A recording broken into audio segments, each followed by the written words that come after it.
கொடைக்கானலில் இன்றிரவு முதல் இ-பாஸ் பெற பதிவு செய்யலாம். கொடைக்கானலுக்கு செல்லும் சுற்றுலா பயணிகள் வரும் 7ஆம் தேதி முதல் இ-பாஸ் பெற்று செல்ல வேண்டும் என சென்னை உயர்நீதிமன்றம் உத்தரவு பிறப்பித்துள்ளது.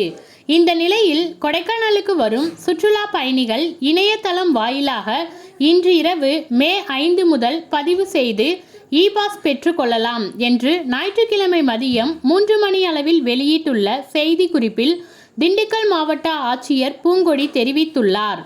இ-பாஸ் வழங்குவதற்கான நடைமுறைகள் 90% நிறைவடைந்து விட்டதாகவும், கரோனா பெருந்தொற்று காலத்தில் கொடைக்கானலில் விதிக்கப்பட்டிருந்த கட்டுப்பாடுகள் போல கடும் விதிமுறைகள் அமல்படுத்தப்படாது என்றும் அவர் தெரிவித்துள்ளார். கொடைக்கானலுக்கு எத்தனை வாகனங்கள் வந்து செல்கின்றன உள்ளிட்ட விவரங்கள் சேகரிக்கப்படும். எத்தனை வாகனங்களுக்கு இ-பாஸ் வழங்கப்பட்டுள்ளன என்ற விவரம் நீதிமன்றத்தில் சமர்ப்பிக்கப்படும் என்றும் அவர் தெரிவித்துள்ளார். மறுபுறம் இ-பாஸ் முறையால் கொடைக்கானல் மக்களுக்கும் வியாபாரிகளுக்கும் பாதிப்பு ஏற்படும். எனவே கொடைக்கானலில் இ-பாஸ் முறையை ரத்து செய்ய கோரி உணவகங்கள், தங்கும் விடுதி உரிமையாளர்கள் போராட்டம் நடத்த முடிவு செய்துள்ளனர். மேலும் பொதுமக்களின் வசதிக்காக தமிழ்நாடு அரசு போக்குவரத்து கழகம் மதுரை லிமிடெட் திண்டுக்கல் மண்டலம் சார்பில் திண்டுக்கல் ரயில் நிலையத்திலிருந்து கொடைக்கானலுக்கு நேரடி பேருந்து சேவை தொடங்கப்பட்டுள்ளது.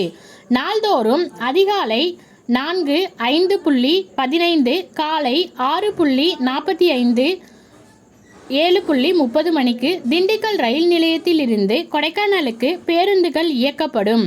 இதன் மூலம் ரயில் நிலையத்திலிருந்து கொடைக்கானல் செல்லும் பயணிகள் 2 பேருந்துகளில் மாற வேண்டிய நிலை தவிர்க்கப்படும். ரயில் நிலையத்திலிருந்து செல்லும் பயணிகளுக்கு ரூபாய் 95 கட்டணமும், பேருந்து நிலையத்திலிருந்து செல்லும் பயணிகளுக்கு ரூபாய் 85 கட்டணமும் வசூலிக்கப்படும் என்று போக்குவரத்து கழகம் தரப்பில் தெரிவிக்கப்பட்டுள்ளது. மன்னவனூர், பூம்பாறை உள்ளிட்ட பகுதிகளில் ஏற்பட்ட காட்டுத்தீ பெருமளவு கட்டுப்படுத்தப்பட்டதால் மேல்மலை கிராமங்களுக்கு சனிக்கிழமை மே 4 முதல் சுற்றுலா பயணிகள் செல்வதற்கு அனுமதி அளித்து மாவட்ட நிர்வாகம் உத்தரவிட்டுள்ளது குறிப்பிடத்தக்கது. கொடைக்கானலில் இன்று மே 5 மிதமான மழை பெய்து வருகிறது.